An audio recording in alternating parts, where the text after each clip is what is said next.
আসসালামু আলাইকুম রহমতুল্লাহ বারকাতুহ। হজের রেজিস্ট্রেশন চলতেছে 2026 সালে। যারা হজে আসবেন তারা আমার সাথে যোগাযোগ করেন। প্রি রেজিস্ট্রেশন চলতেছে, অক্টোবর পর্যন্ত রেজিস্ট্রেশন চলবে। অক্টোবরের পরে রেজিস্ট্রেশন বন্ধ হয়ে যাবে। তাই আগামী বছর হজে আসতে চাইলে আপনারা অবশ্যই তাড়াতাড়ি যোগাযোগ করে হজের রেজিস্ট্রেশন করুন। হজের বিভিন্ন প্যাকেজ আছে, আপনার যে প্যাকেজ ভালো লাগে সেই প্যাকেজে আসতে পারবেন। সর্বোচ্চ সহযোগিতা ভালোবাসার মাধ্যমে আপনারা হজের সেবা পাবেন ইনশাআল্লাহ।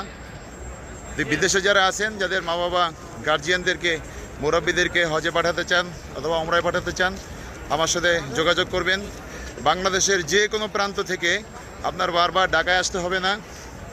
আপনি যেখানেই থাকেন না কেন সেখান থেকে আপনার পাসপোর্ট এবং ফিঙ্গারপ্রিন্ট সংগ্রহ করে এবং টাকা পাঠিয়ে দিলে শুধুমাত্র আপনি বিমানে ফ্লাইটের দিন আপনি ঢাকায় আসবেন। ঢাকা থেকে জিদ্দা আসবেন।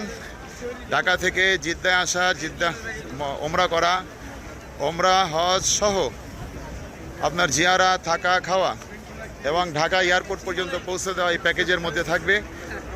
মক্কা মদিনা এসে আপনাদের কাছ থেকে কোনো টাকা চাওয়া হবে না ইনশাআল্লাহ। যার যে প্যাকেজ ভালো লাগে আপনি সেই প্যাকেজ নিয়ে আসতে পারবেন। আল্লাহ তাআলা যেন আমাদের সবাইকে তৌফিক দেন। প্রবাসে যারা আছেন তারা অতি সত্বর যোগাযোগ করবেন। আপনারা অনেকেই খুঁজতেছেন যে নিরাপদ একটা কাফেলা, নিরাপদ একটা এজেন্সি, যার মাধ্যমে আপনি বিশ্বস্ত লোকের মাধ্যমে আপনার মুরব্বী গার্জিয়ানদেরকে পাঠাইতে চান, কিন্তু বিশ্বস্ত লোক পাইতেছেন না। আপনি নিশ্চিন্তে আমার সাথে পাঠাতে পারেন ইনশাআল্লাহ। আমি সর্বোচ্চ সহযোগিতা দিয়া, আমি সেবা দিয়া তাদেরকে হজ এবং ওমরা করার ব্যবস্থা করবো ইনশাআল্লাহ।